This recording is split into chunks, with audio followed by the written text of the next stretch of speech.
My dad was an elder and gave talks at like assemblies and conventions. My mom was a pioneer. Um, so they were like super in. And I remember when I got the acceptance, it was an email, and it just said like you're accepted. You know, your start date is July 4th or July something. And I was in the back seat of my parents' car. I was like, I got accepted at Bethel, and they were like, "What?" And they were really excited, you know. So Bethel, it's basically where they operate and do their work for their country. So printing, some of them have printers, some of them don't. Like some of them we just ship there. Some of it's like departments, like purchasing department. They have to like purchase things for maybe Kingdom Halls there or their churches there. It's just a business, you know. You're closest to the governing body there. You're closest to like the hub of the organization. You know, it's just very prestigious. So it's like for a lot of people, it seemed like it's like the pinnacle of their, you know, worship to Jehovah. What the first feelings I got at Bethel was like, this is like kind of like a college campus. Some of the rules were like just really random. Like when we ate breakfast, we all ate in a cafeteria and we sat at our tables, and we had like a head of a table, which was usually an elder, and he would uh say like what direction we're going to pass the food, because the waiters would bring the food and it could, you know, it was just completely up to him. I don't know why, but that was the way we had to pass the food. Another one was like uh you can't, oh, if you have a sister over your house or in your dorm, like you have to have the door open uh and be visible in the doorway at all times. But before I went up to Bethel, I was dating her, and her dad was an elder. And I got the letter of acceptance to Bethel, and I debated whether I should break up with her or should I go up to Bethel. And the elders back at home said, "Why don't you go up?" And so I went up there, and it was, since it was my first time being by myself, living on my own. Like after a while, I started to realize that I wasn't really mature enough to marry, and I got back with I talked to her about this often, and then I decided to break up with her. Her dad decided to make it a problem and wrote a letter to Bethel and my overseers, but the elders back at home thought otherwise. And they're like, well, you know, what happened was really bad.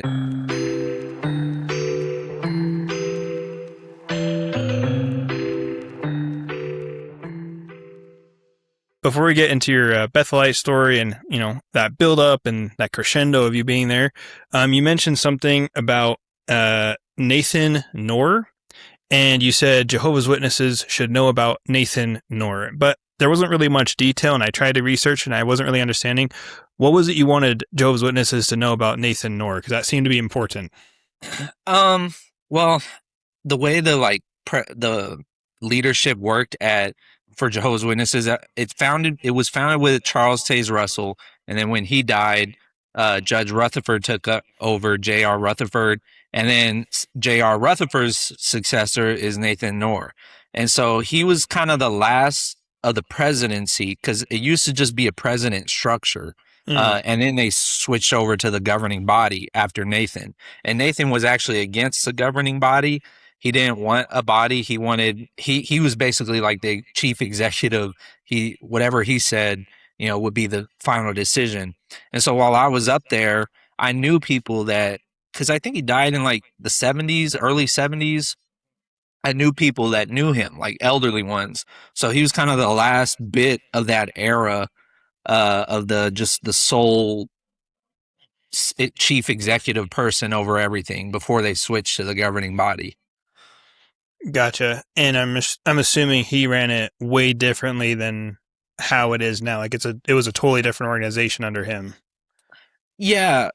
So they've kind of modernized the organization, but from the 70s up until I would say like early 2010s, like he kind of set how Jehovah's Witnesses would operate in the 80s and 90s and early 2000s. He created like the Theocratic Ministry School, which was like a reading and comprehension program. We would have to like go up on stage and read the Bible, and like there was like a book that we we trained ourselves on, and it was okay. It taught you how to be a public speaker, basically. He did the no blood transfusion rule. He was the one that created that. The field ministry, he really like advertised, made it more like worldwide. So that was kind of like what he did, and then just like all the sexual rules like were got really tight under him. Like under his presidency, like almost all the disfellowshippings, like the excommunications, would be something sexual related because they made up a huge list of rules that they just govern the whole Jehovah's Witness organization. Yeah. Yeah, same with the LDS. It seems like a lot of their rules are like these weird, like sexual rules too. And I remember, I remember actually talking to, it was this last interview I did, the judiciary committees and stuff, like judiciary hearings. It's very similar to like in the LDS when somebody snitched on you or something, you had to go talk to the bishops. You're alone with this old guy and he's like questioning you about like all these different sensitive topics and things like of that nature. And it's really weird how these organizations get so, weird and like into the personal aspects of like people's lives. It's like, I'm sorry, I thought we all had free agency. Like, if I'm doing something wrong, like, it's between me and God. Like, why do I have to confess? And what's funny is they're like, well, we hate Catholics, right? Jehovah's Witnesses, they don't like Catholics. Mormons don't like Catholics. To them, they're the whore of Babylon. But yet they do the same practices. Like, well, why do I have to confess to you? Because you say Catholics are wrong because they have to confess to a human. Like, what's a human? But then you're saying I have to come before a judiciary committee or I have to meet the bishop? I guess the same thing. You're just calling it different things. Like, don't be a hypocrite. Yeah. And it's like, you think you would just stop at like, okay, don't do sexual immorality. But like, they have very odd, specific like rules because there's an a shepherd the flock book. That's what it's entitled, like an elder's manual. And it's like, do they do this? How many times did they did it? Do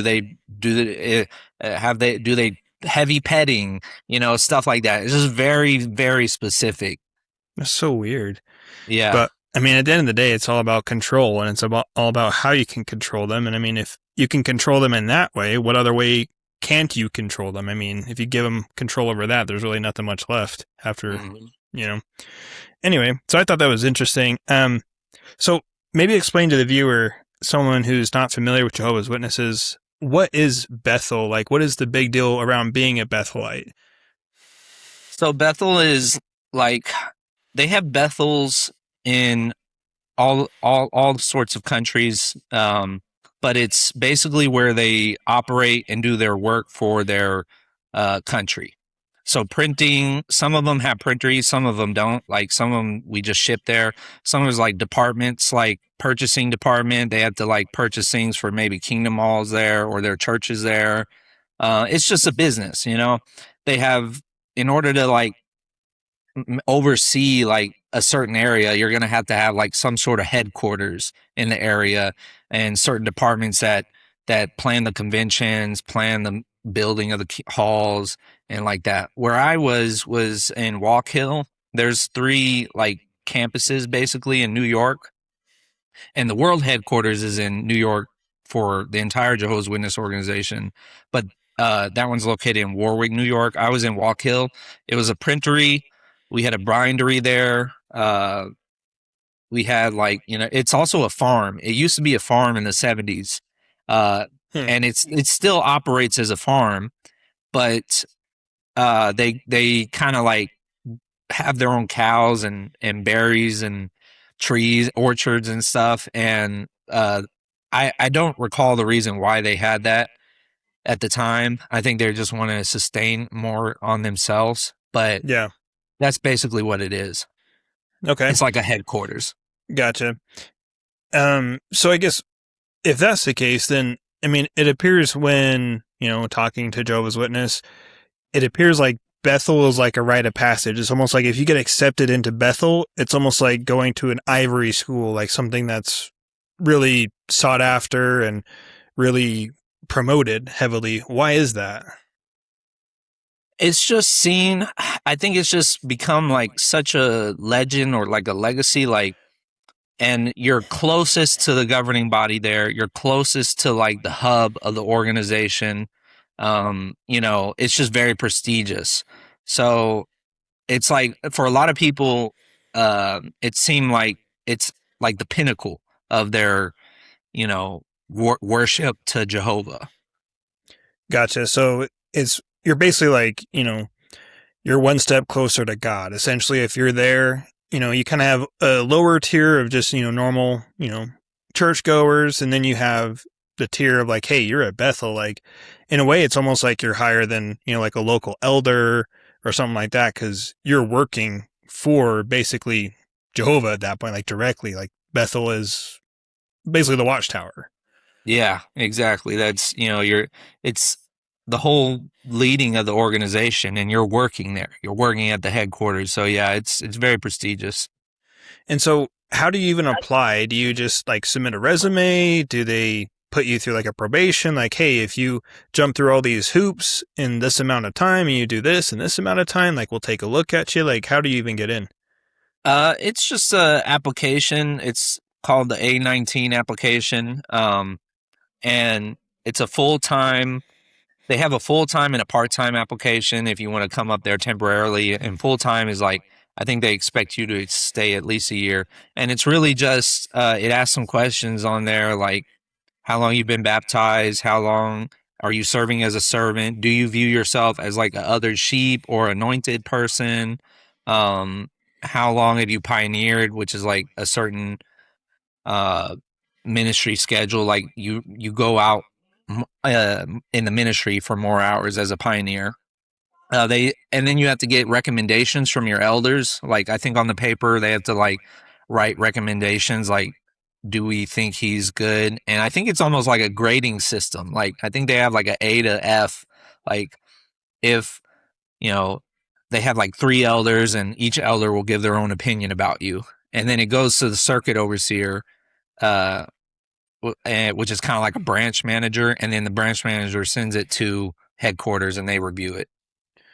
Okay, so not everybody can get in, right? It's like a very select few that are able Yeah. to get in and get the recommendation. Yeah. Okay. And for those that aren't familiar with the structure of Jehovah's Witnesses, for my LDS viewers, it's basically you have the bishop, which is like the local elder, and then the circuit overseer is basically like the stake president that's over many churches in a region.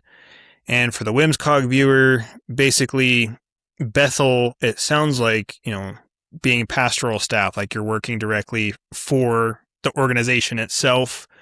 And you basically have to get your overseer and a bunch of overseers and your regional overseer to basically check you off a list and say, we recommend you for service, basically. Sorry, I have to translate all the cult lingo here because sometimes they get lost in translation. Yeah. It is kind of weird. Like it's all so familiar. It's just a different flavor, Yeah, different name and different, yeah. But I assume when, you submitted your application, it took a minute, and I'm assuming, your family was probably pretty proud when you finally got accepted. Were they elated, or were they just kind of like, that's cool? I mean, or No, they were excited because my parents were super in. My dad was an elder and gave talks at like assemblies and conventions. My mom was a pioneer. So they were like super in. And I remember when I got the acceptance, it was an email, and it just said like you're accepted. Your start date is July 4th or July something. And I was in the back seat of my parents' car. I was like, I got accepted at Bethel, and they were like, "What?" And they were really excited. Yeah. And then little did you know what was going to befall when you went there. Yeah. Which we'll get into. So the day comes, right? You finally, let's fast forward a little bit. Finally, the day comes. It's July. You're all packed, ready to go. I'm assuming you're excited. Mm-hmm. Was it what you thought it would be? Did people amp it up for you? And then you got there and you're kind of just like, this is it? This is really what it is? Like, walk us through that. Well, I had stories from former Bethelites that I knew, and because I think the average witness gets an idea about Bethel and they think it's this spiritual paradise and everything's so perfect there. And I had heard some things from Bethelites that have been there, and they're like, yeah, it's nice, but there's also, it's just like any other place. And so I took it with a grain of salt. But when I arrived, it was like overwhelming at first because we had a lot of training, a lot of orientation, a lot of things that just a new way of life. It was my first time living by myself too. But after a while, once I got into the routine of everything, I was like, okay, this is just a job. I worked in the printery. I worked 9 to 5, and there was a lot of spiritual routine side by side with it. I just to keep you all busy. But at the end of the day, like the peers, which were around my age, there was a lot of partying, a lot of like women around the area, sisters that would commute. It's like called commuting. They weren't permanent members, but they would come during the day and help. And we'd be flirting with them. People would compete over them. Interesting. And yeah, it's just very, it's college age. Most of them are like, they want you to come at Bethel at like 19 or 20 because they want to train you. But with that comes like college age shenanigans, and that's just kind of the first feelings I got at Bethel was like, this is like kind of like a college campus. Yeah. And, if you pray for rain, you have to deal with the mud, right? Yeah. Yeah. They want, teenagers to come work for them. It's like, well, you got to deal with what comes with teenagers and young adults, Yeah. And that's what I was going to ask you. So basically, from what it sounds like, it's kind of like a college campus. Like you have a dorm area, probably cafeteria where you do your work, those kind of things. And I remember in your video, you said one of the orientations stuck out to you. It was like a no touching video, and that was kind of like, not. I wouldn't say you thought of it as a red flag, but you thought of it as kind of weird. Like, why are we watching this? Can you explain that a little Yeah. bit? Yeah. That was the first time they showed that while I was up there. And now what I've heard is that they show it to like every new orientation group, but on like a personal level. But when I was there, they had a whole auditorium. They had one for women and one for males, and all of us guys were in the auditorium. And you could probably look up the video on YouTube or something, but it talked about like problems like masturbation or like homosexual like touching each other. Like if a guy might give you a massage, that might turn something, it might turn you on or something. Or like it even talked about pillows. Like if a pillow's on your, like you may be sleeping and you're using a pillow a certain way and it might like rub against you and you might get get sexually aroused. I'm like, this is weird. Like it had to have happened before for them to make a video like this, or like they're afraid that this is happening up in Bethel. That's that was what was going through my mind. So pillows are just as much as perpetrators as anything, isn't it? Yeah, I guess. I apparently mean, they call it the Pillowgate video. Pillowgate. Oh, that's what that is. Okay, I've seen Yeah, some people talk about it, and they use Pillowgate, and I'm just like, I don't even know, but now I know what that is. Okay, so yeah. that's weird. I'll just say that is that's weird, but that kind of means like, okay, well, they have a really serious issue on that campus with touching in some form or fashion. Were there any rules that kind of stood out to you as weird other than that? Because I mean, obviously, yeah, that's a weird one. But was there any other rules that stood out to you where you're like, okay, this is just a little too much? Like, what were the rules there? Some of the rules were like just really random. Like when we ate breakfast, we all ate in a cafeteria and we sat at our tables, and we had like a head of a table, which was usually an elder, and he would uh say like what direction we're going to pass the food, because the waiters would bring the food and it could, it was just completely up to him. I don't know why, but that was the way we had to pass the food. Another one was like uh you can't, oh, if you have a sister over your house or in your dorm, like you have to have the door open uh and be visible in the doorway at all times. So like if somebody's walking by, they can see you inside there, like, and not off in some, I don't, so no scandals. they had a rule for the elderly, like, and the young people. The young people couldn't use the elevators. Only the elderly ones could use the elevators. Hmm. Yeah, so those are just some random rules. I can't think of any other weird rules off the top of my head, but yeah, Make sure your pillows are locked, locked away. So yeah, there's no more pillow scandals apparently. Okay. yeah. When you were there, because obviously now you kind of think it's a cult, right? Like you think it's like just a high control group, for lack of a better word. When you Yeah. were there, did you feel like you were heavily monitored? Like everybody was ratting on you, people were watching you? Not really. That was kind of one thing that surprised me at first. When I came up there, it was way more lax than the lifestyle I grew up in. My parents were actually very strict. My mom was strict. She would like install things on my phone and look through my messages and look through my computer history all the time or like see who I was talking to. She was always in my life. And then when I was there, I was like, oh, this is not, they don't really monitor anything. I was kind of like freedom for the first time. But they do monitor your Wi Fi. If you visit any like pornographic sites, I've heard your overseer will catch you. And also the housekeeping. We have housekeeping that come into our dorms and they just do general cleaning. But if they see something that is questionable, they will report it to your like overseer, and that will get you in trouble.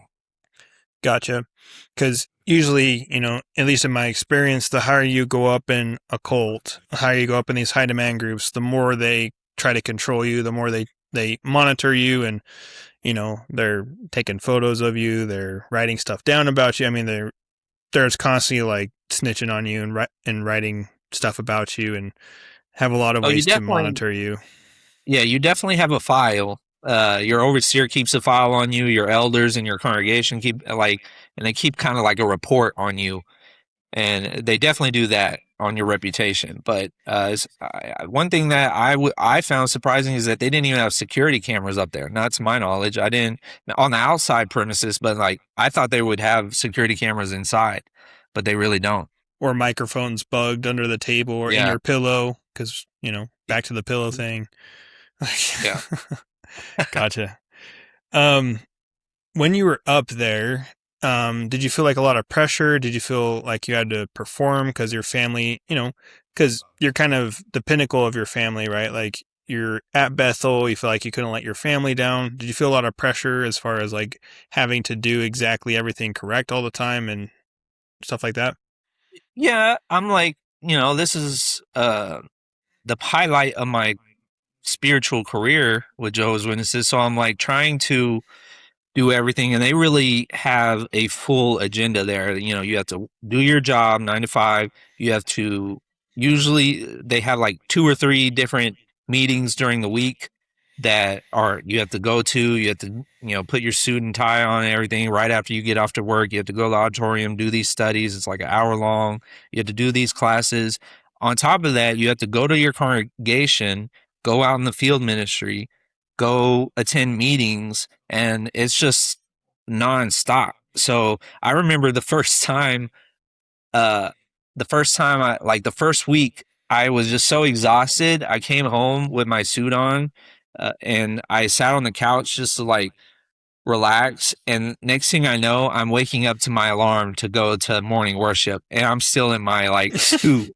Yes, I Oh was my like, gosh. I was so exhausted, and I lost so much weight at the very beginning because the printery is in a basement, and it gets really hot down there, and working, and it's just that's just the way it was nonstop.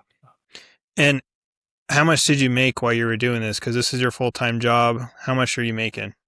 Well, we had to sign a vow of poverty when you first join, and I'm sure it's for tax purposes. And they gave us like a allowance of 120 or 150 a month, somewhere around there. That's all we had. Wow. Yeah, but they have a commissary at Bethel where you can spend your money out. It's like they get wholesale stuff or donations or whatever, and it's like they have like frozen pizzas, bread, cereal stuff down there, and you could use your allowance at that commissary. And it was on like a trust basis, like you would just type in the amount. And I'm not gonna lie, I would steal I would like type in a certain price and just say that's what I bought, but I would get the, more than what I actually paid for, because it's $120 is nothing. Yeah. It kind of reminds me of like those prison shows. Like I think they have commissary in prisons too, and they have to like save up for like buying those kind of things like bread, snacks that they don't really typically get and stuff, or like cigarettes or whatever. So it kind of Yeah. reminds me of is like prison. Not that I've been there. Yeah, But. that's really what it is. And obviously, being there, did everybody kind of fake being spiritual? I mean, because, like there's a persona that has to be kept, like a certain standard that has to be kept. Did you see any like spiritual fakery, like holier than thou, Oh yeah, there's a lot of that. There was genuinely good people. I feel like that they were trying to do something good, that they felt like that they were accomplishing a mission there or God's purpose. And I could tell they were like, these are good people. They're just, trying really hard. And Yeah. then there was the people that are just like fake. You can see right through them.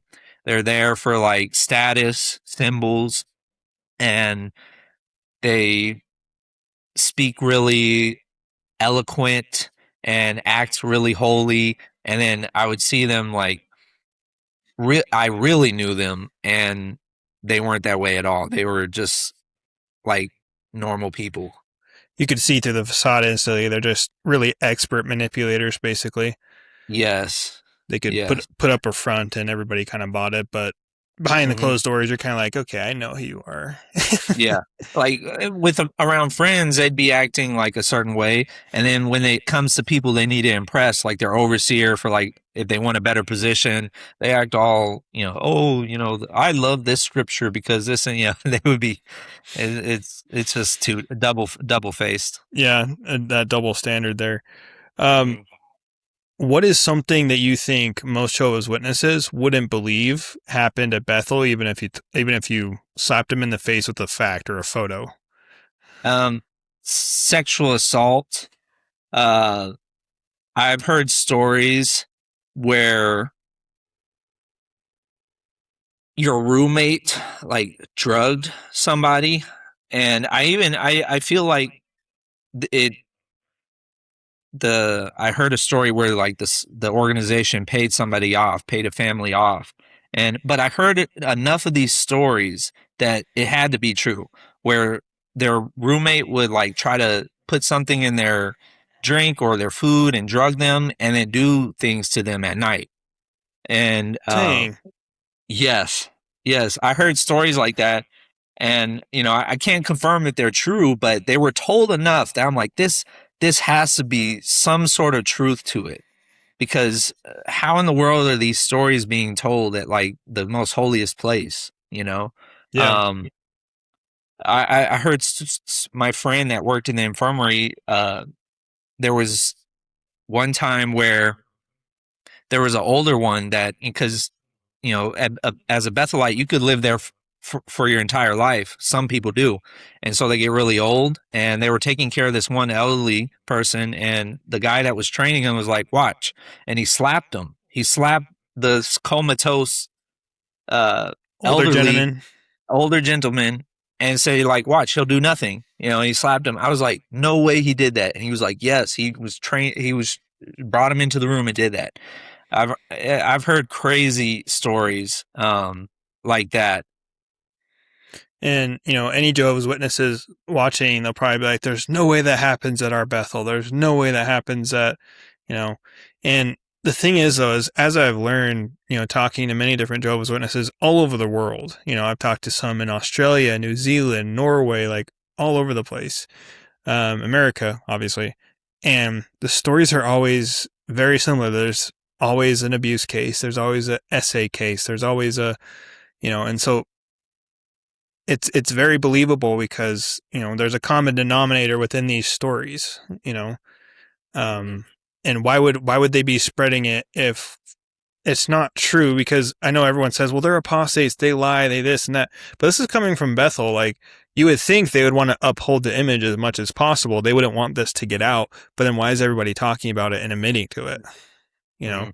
Yeah, and I think the two witness rule, I don't know if you heard about that, but you have to have two witnesses to confirm any type of sexual assault or wrongdoing, usually, for them to report it to the elders or to like to take it seriously. And I hear constantly Jehovah's Witnesses, the organization will say, "Oh, we get all these lies where we harbor sexual predators." That's not true at all.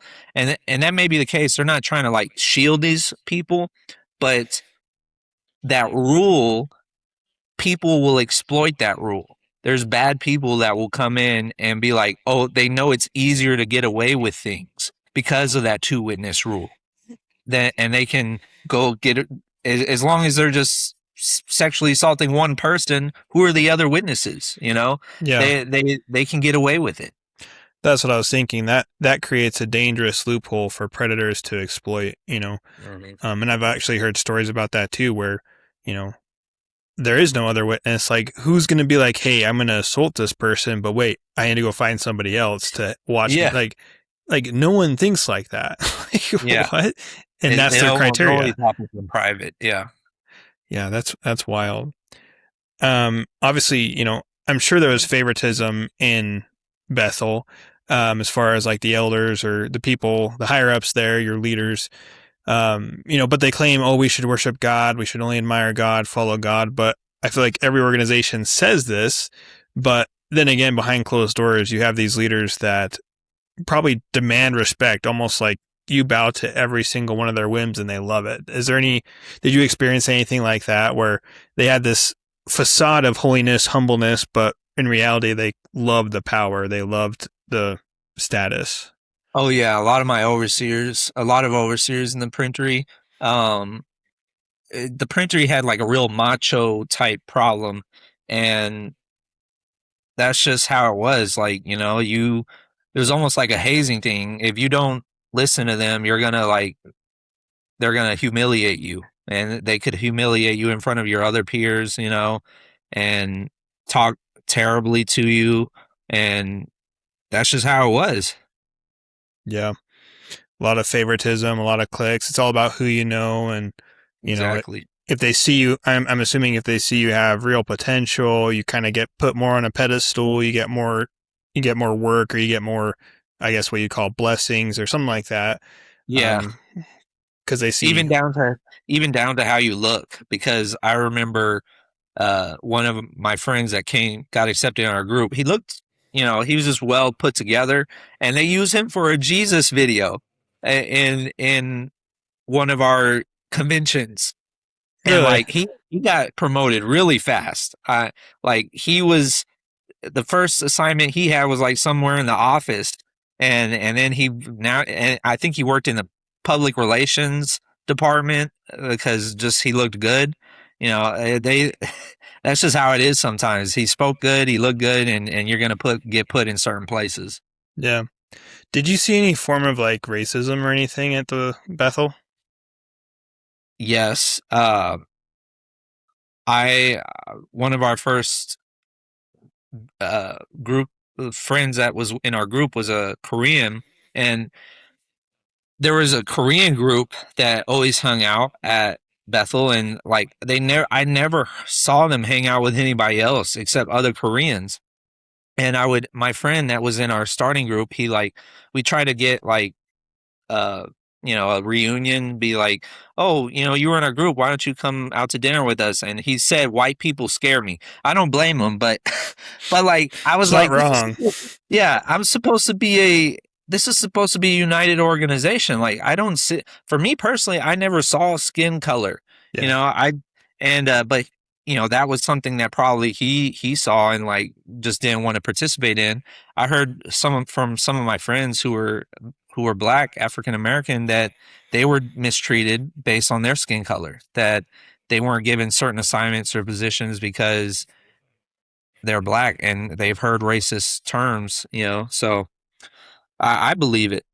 Man, this really brings me back to like number one, my LDS upbringing, where, you know, they have this whole teaching where it's like, if you're righteous, you're white, and if you're black, you're sinful. Like they have this whole passage in scripture that literally talks about they're like the Lamanites, right? There's this made up Native American ancient tribe. And because they were wicked, they went from white, fair, and delightsome to brown to black.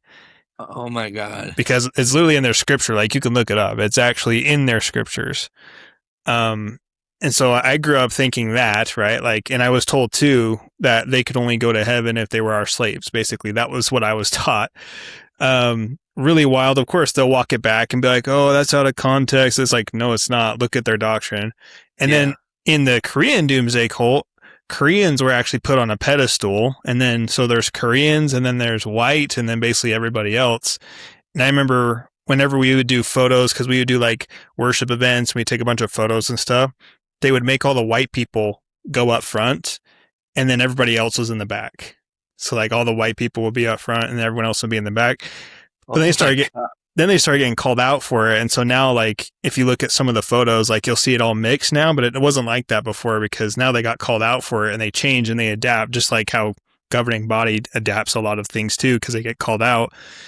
But so you just see these kind of weird little subtle, just like jabs at race and stuff. But it's like you said, we're all united, right? We're supposed to be brothers in God, brothers in Jehovah, or whatever the deity you're worshiping. And it's like they say those things, but again, there's always that double standard. There's that layer of, hypocrisy. Yeah. Even in their publications, like all the way they depict like people from the Semitic lands, like they were mainly white, or all the angels in heaven are white. Where in the scriptures does it say they're all going to be white? It's just obviously they're just, it's a white religion. It's whitewashed in a way. Yeah. Mm-hmm. Whitewashed. Yep. Which is funny because, when you see the pictures of Jesus, right? Super white, blue eyes, brown hair, but it's like, we're talking Middle East 2,000 years ago. Like, yeah. Sorry, that dude ain't white. Sorry. Yeah. Sorry to burst your bubble, but he ain't white. Exactly. One thing that, drew my attention a little bit was, you saw the archive, was it the archive building? Is that what it was? Yeah, they have an archive department at their headquarters where they just kind of have a lot of their history. And one thing that stood out to me when you were looking at that and you took pictures of what the children wrote, something stood out to you. And I thought that was very interesting. But I'll let you speak to it again. What was it that you found interesting about those letters that the kids sent? Well, the letters were just like praising the organization. They very little talked about God or Jesus. It was just like, oh, thank you for JW.org. Thank you for the JW language app. Thank you for the JW songs. Thank you for the, I wrote these songs because I love the JW songs and this and that. And I'm like, what in the world? That's the indoctrinational level that they're getting with these children. It has nothing to do with Jesus. It's all about like the organization. Yeah, it's about the governing body, the JW brand, and they're writing these letters to the governing body or the branch. It's just crazy. And that again kind of reminds me a little bit about like what the LDS would do too, because they would have like once a month they would have what's called like fasting testimony meetings. So someone basically what that is you bear your testimony about the church, the prophet, right? And you would go up there and you go up to the pulpit and you would hear kids, right? 2 and 3, they couldn't even grab the microphone, right? So their parents would lift them up and then the kid would be like, what do I say, Daddy? I don't know what to say. And then they're like, say Joseph Smith was a true prophet. Joseph Smith was a true prophet. And then they're like, what else? I know this church is true. I know this church is true. Those kind of things. And you would hear like even adults like do what you would call like talks, but not even biblical, to say, I know this church is true. I know that we are guided by a true prophet and this and that. But you very seldom hear like Jesus. It's all about follow the prophet, follow the organization, follow the church, right? Follow the direction we're going. And it's just really, the indoctrination starts. Well, and I'm not saying don't, teach your kid about God, but don't brainwash them. Like let them figure out reality, let them make their own decisions, let them figure it out. But, don't brainwash them to the point where they have to devote their life to a church and say those kind of things. Like, you know, I never ask my kid, you know, hey, you know, is this church true? Like, you have to, they're 8, they're 7. Like, they don't even know how to drive. Like, why, you know, anyway, sorry, I'm not going to go down that rabbit hole, but you know what I mean, right? I do. And then part of your story gets pretty wild, right? Like, can you walk, I mean, if you want to, can you walk us through, because you're at Bethel, right? You're doing what you think you need to be doing. And then the breakup happens, right? And before you get into that, like, what is the significance? Because I kept watching it over and over again. I'm like, what is the big deal with this situation? So maybe start there. Like, what is the big deal with what happened? Well, when you're at Bethel, you're kind of held to a higher standard because you're, up there, you're exemplary, like people look up to you. And, you know, a lot of these organizations, they run on like a snitch program, or like they feel like you wrong them, they're going to try to do something to you in the organization. And her dad was an elder. But before I went up to Bethel, I was dating her, and I got the letter of acceptance to Bethel, and I debated whether I should break up with her, or should I go up to Bethel. And the elders back at home said, why don't you go up, and this will be a good experience. You can continue to date her and everything, and just go from there, and then come back after a year. And so I went up there, and since it was my first time being by myself, living on my own, like after a while, I started to realize that I wasn't really mature enough to marry. And that's just on a personal level, nothing to do with religion or anything. I just wasn't ready to marry. And I got back with, I talked to her about this often, and then I decided to break up with her. I thought it would end there, and normally it wouldn't be a problem, but I guess her dad decided to make it a problem and wrote a letter to Bethel and my overseers saying that, like, I led her on, and that I had broken an engagement. And that's kind of what they investigated, because you can't really break an engagement, and that's what our publications say, because it's like letting your yes mean yes and your no mean no, like Jesus said. But they were going off this really old publication that we published, like our doctrine, saying that you could be considered engaged if you give no other expectation other than marriage. So this whole investigation that they put me through, really asked me questions. They would ask me questions like how serious our relationship was. Oh, did you guys talk about marriage? Did you guys talk about birth control? Did you guys, how often did you guys talk about your future? How often, and I answered truthfully, but I'm like, what is dating for? I'm like, of course I'm going to date to try to marry someone, Right, that's the whole point. Exactly. So it just, that ultimately they said I was engaged, even though I had never given her a ring. I did give her a promise ring, and I think they made that a big thing. But that was like before I left. I gave her a little pinky ring, and they turned that into something huge and said that was an engagement. Basically, they put 2 and 2 together. Right, but you never got down on your knee and said, "Will you marry me?" Which is typically how anyone in their right mind would be engaged, right? You give them an engagement ring, you plan a wedding.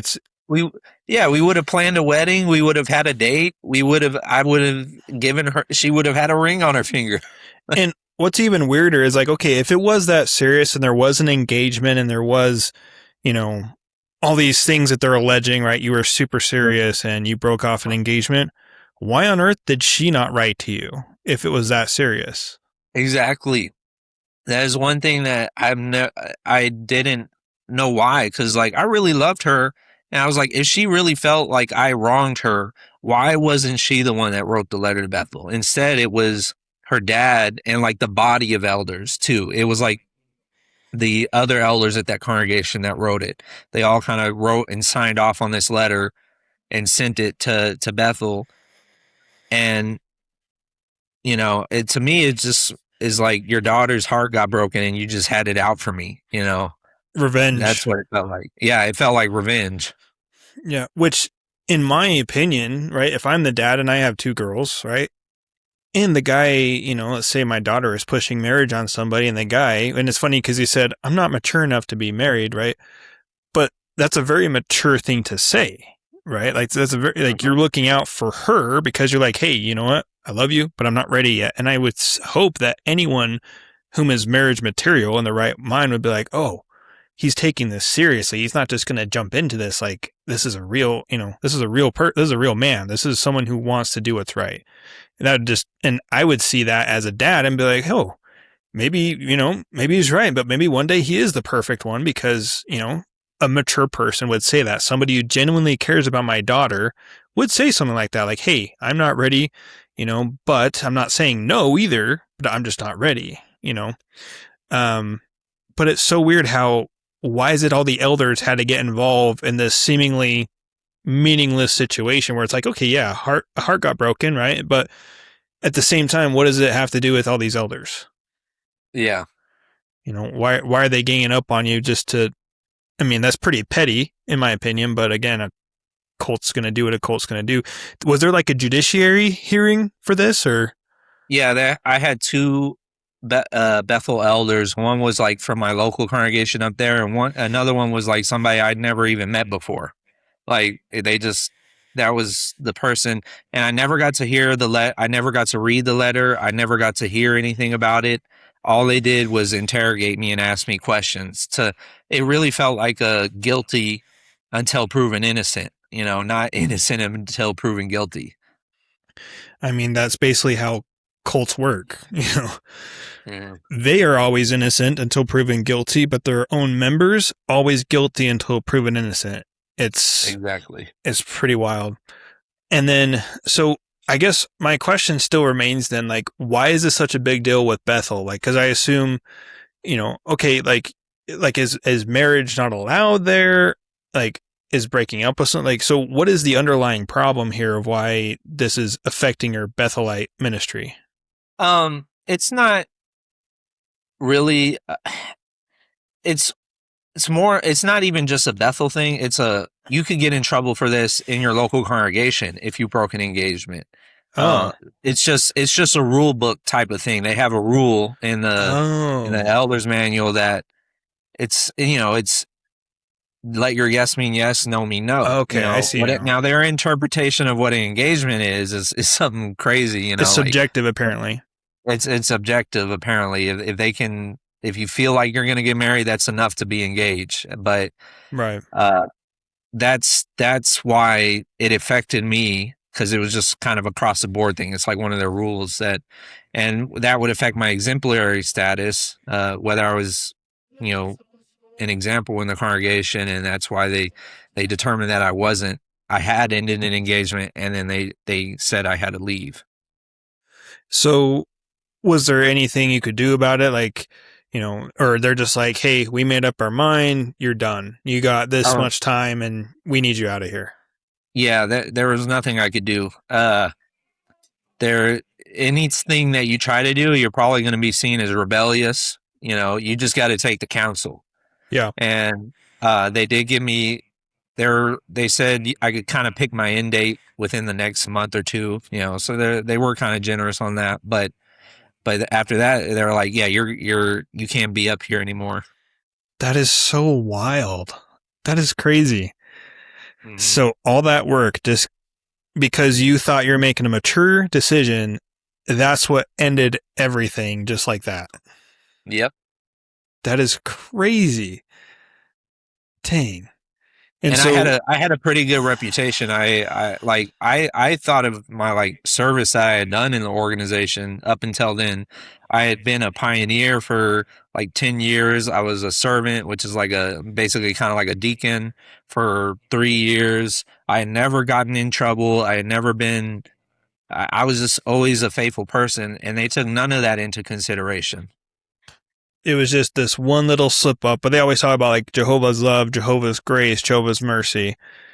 But then this one little slip up, which to me, I'm still like, what is the big deal here? Even still, like, I know it's in your rule book, but it's like sometimes rules are stupid, you know?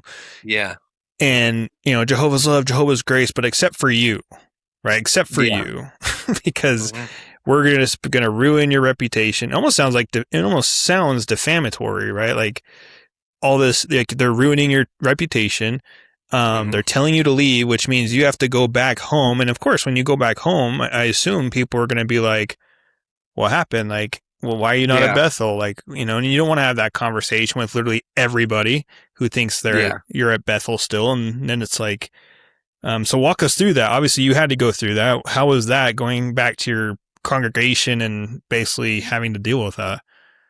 Well, thankfully, I have kind of like a loving congregation. The people in it were pretty nice. They didn't really make a big deal about it, but the elders is a different thing. You know, they I wanted to get my assignment and privileges back, like my being a servant again and pioneering. And they told me at Bethel that there would have to be like a 6 month waiting period before I could get any of that back. But since I had accepted the counsel and everything, they said, and they knew me kind of at Bethel. They're like, we think no problem that you'd get these back in 6 months. But the elders back at home thought otherwise. It was like 2 years they never gave me those privileges back, because anytime I would bring it up, I'd be like, hey, I'm trying to work towards these again. They're like, well, you know what happened was really bad, and sometimes we just need time. Oh my Yeah. gosh. That is wild. For what? For what? For Um, breaking up. Jeez. Oh my gosh. Okay. And so, you know, so this girl, did you have any run-ins with her after you got back? Yeah, she was in my congregation, Oh, so that and makes it worse. yeah, it was I thought about coming back to a different congregation, but that was the only one I really knew. So Yeah. I was like, it's a breakup, you know. You're gonna, I didn't really bother me. Like, I just was like I was trying to be spiritual minded, and so I was like, let me just go back to this congregation. But you know, the whole time I had to bite my tongue. I couldn't say anything about my like how I felt or anything. But she would post things on Pinterest, like comments towards like, oh, my ex, like weird memes about your ex, and like your ex is trying to be cool, your ex is trying to be cool with your family and stuff. I was just trying to be friendly with her brother, because I am friends with her brother.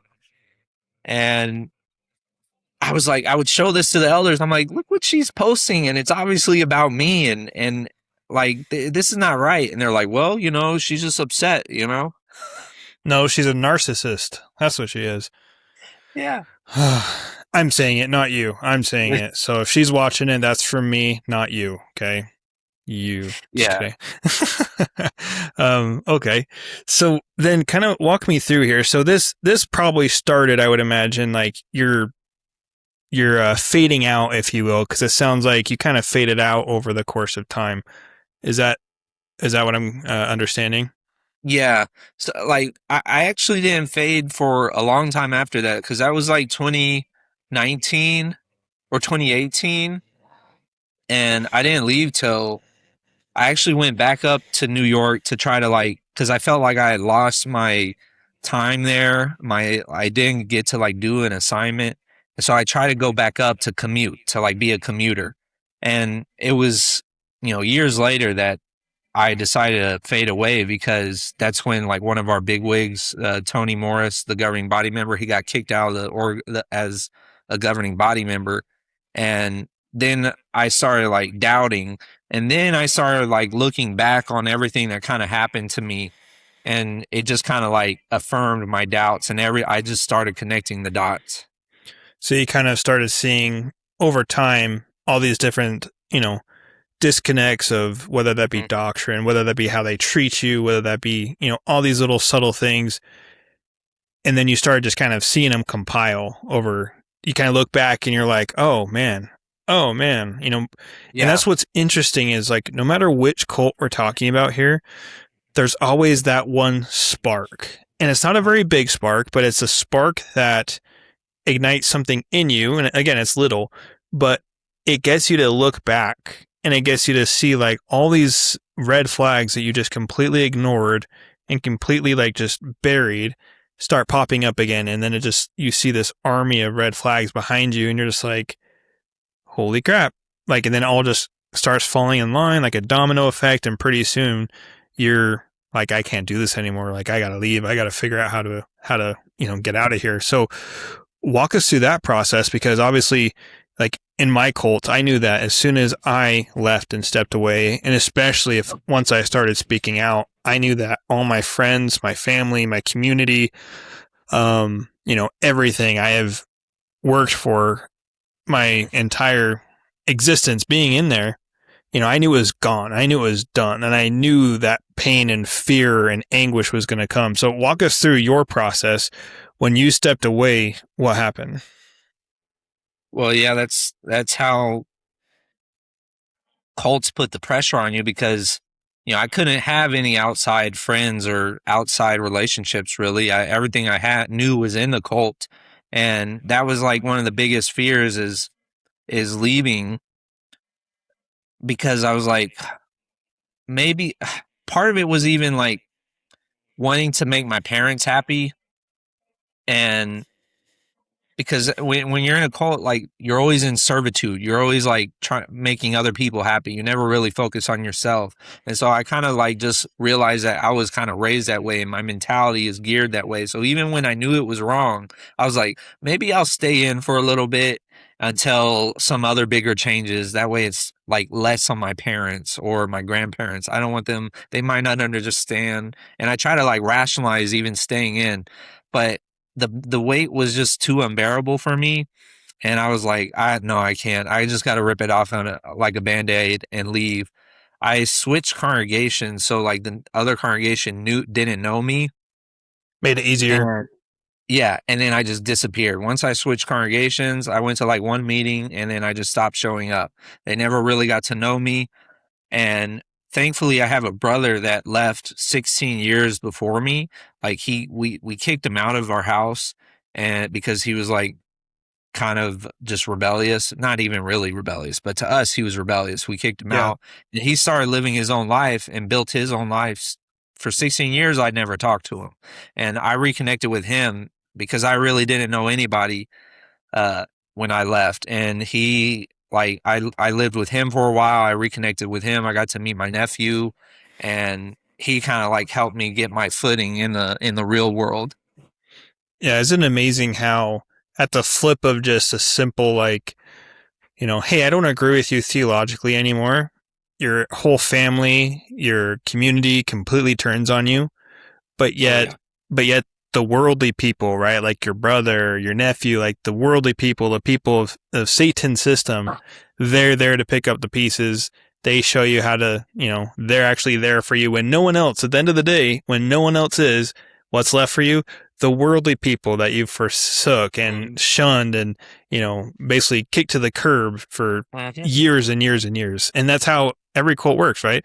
In the Whimscog, same thing. Like that was a cult I was a part of. We call it Whimscog, WMSCOG. You put people on the back burner, right? And you put the cult first for so long and do all their whims and everything. And then as soon as you have a slight difference in theology or opinion or direction, boom, to the curb. And guess who's always there? The people that you put on the back burner for so long. And it happens over and over and over again. And it's pretty wild. So does your family talk to you at all since you've left, or are you shunned? They talked to me for a little bit because I kind of kept it low key that I was fading. They live out of the country, so I don't really like, I kept it low key. They would try to touch base every now and then when I felt comfortable enough to tell them everything I did, and then they were like, "You're making a mistake" and everything, they would still try to maybe talk to me, but just recently they blocked me and they don't talk to me because all these I try to bring up these topics of discussion, like, because they're making all these changes to the organization, and I'm like, what do you think about this, what do you think about that? And they just take questions as a personal attack, and they're like, oh, you're attacking our faith, and now we're going to have to block you, so because we just don't want this, so they blocked me, and now I don't talk to them. And another thing is these groups have a persecution complex, right? It's They not. do. It's not just, hey, we're having a conversation. I'm asking you about these changes, how you feel about them. They take it as any question is negative. Any Yeah. thought other than what's approved by the watchtower is negative. It's an attack. And they all have these, what, regardless of what cult you come from, it's all the same. Any negative opinion, any negative fact, or any, well, not even negative facts can't be negative, but contrary facts to what the narrative is, any opinions contrary to what the narrative is, they take it as persecution. It's Satan, it's demons, it's, I mean, the list goes on and on and on. And it's like, no, it's just, you know, and it's hard to explain to them, like, no, it's just you're brainwashed because they're lying to you, they're manipulating you. But then again, if you say that, oh, Satan's got you, right? Satan's deceived you, like, come back before it's too late. You're not going to be right with Jehovah. Armageddon's coming soon. It's the same talking points regardless of the cult, because in the Doomsday cult I came from, was the same thing. Armageddon's any day, right? How good are you with the organization? Have you squared up with God? Like, where are you at? Yeah. Yeah. It was wild. Did you have any nightmares after you left about Armageddon and Doomsday and all that? No, I had more nightmares in the organization. I remember growing up, I used to be afraid of like dying in Armageddon because I felt like I just if the demands were so high, you got to do this, you got to be a good pioneer, you got to study a lot, you got to make sure you study all our publications, you have to know all this stuff, you have to be a good commenter, you have to do all this stuff, and I felt that like the ceiling was so high that I could never reach it, and I would always feel like I would be destroyed in Armageddon. But now that after I left, I'm like, if God is love, why would I be feeling that way? It doesn't make sense. And now I don't have any nightmare. I actually felt a huge relief after I left, like a weight lifted off my shoulder that I never even knew I had. Yeah. Similar. I mean, it comes with pain, and it's not easy to leave the organization and to turn your back on the organization, your family.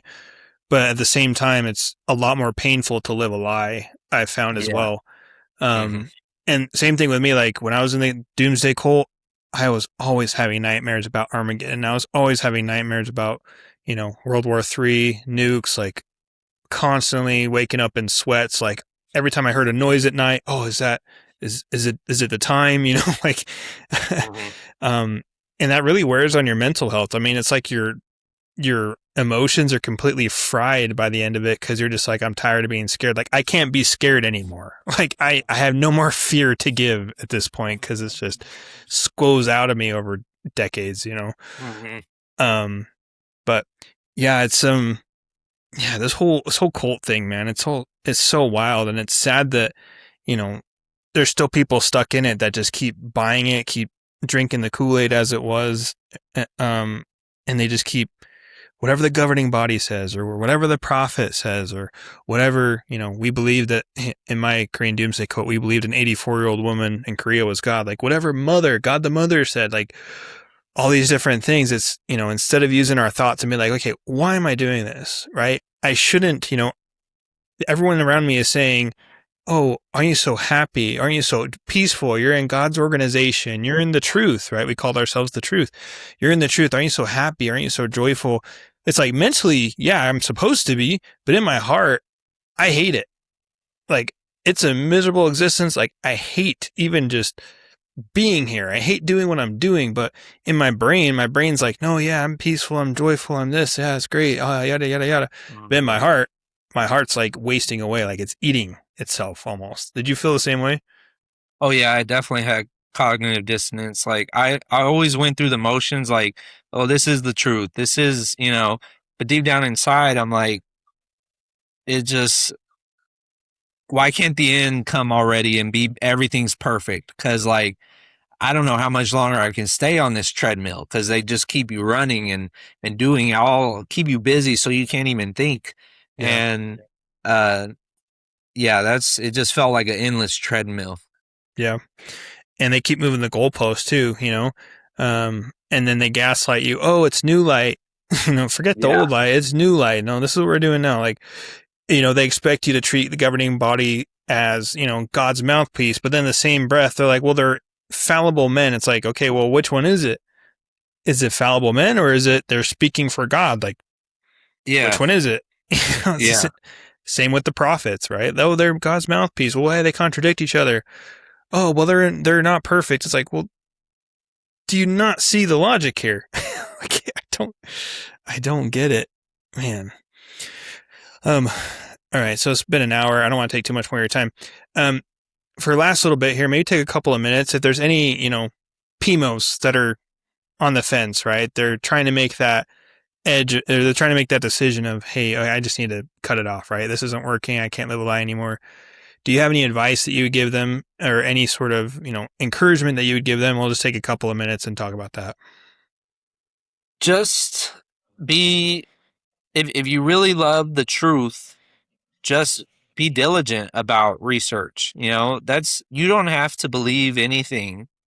You can just research something and then choose to believe. There's nobody going to be telling you what you should or should not to believe. The only ones that are doing that is the organization. Yeah. They tell you what you need to believe and what you don't need to believe. And just as if you were doing like a review or looking at reviews for purchasing like a pair of shoes or, a car, like what is so wrong about reviewing something about the organization, even if it doesn't come from their sources? At the end of the day, you can choose to believe it or not believe it. But if you if you just look into things like that, you can get a different perspective that you wouldn't usually have, just considering what the organization, wants to show you. Yeah. And that's something I always say too is, if you're in the truth and you do research, you should come right back to where you are then, right? Like there should be no fear. If you are indeed the truth, facts are on your side, history's on your side, God's on your side, then it doesn't matter the amount of research, you'll end up in the same spot. So why be afraid of it, number one? And my whole premise is, on my channel, like, I don't care if you're Jehovah's Witness. I don't care if you join the mother God cult I came from and worship this Korean old lady as God, or, you follow the LDS prophet and do all that weird stuff in the temple. I don't care, right? Believe what you want. You're going to do what you want anyway. But at least research everything beforehand. And if you do all the research, you come to all the facts unbiasedly, you hear both sides of every single argument, and you come to the conclusion that the LDS is what you want, the Whimscog, Mother God, Korean Doomsday Cult is what you want, Jehovah's Witness is what you want, I have no qualms. I mean, I wish you nothing but the best. Like, have a nice life. Good luck. God bless. But the problem is you don't allow yourself to do that. Like you were saying, if you're going to buy shoes, you're going to go out to eat, you're going to look at reviews. It's a normal thing to see, do I want to eat this? Am I going to get food poisoning here and be on the toilet for 3 days? Yeah.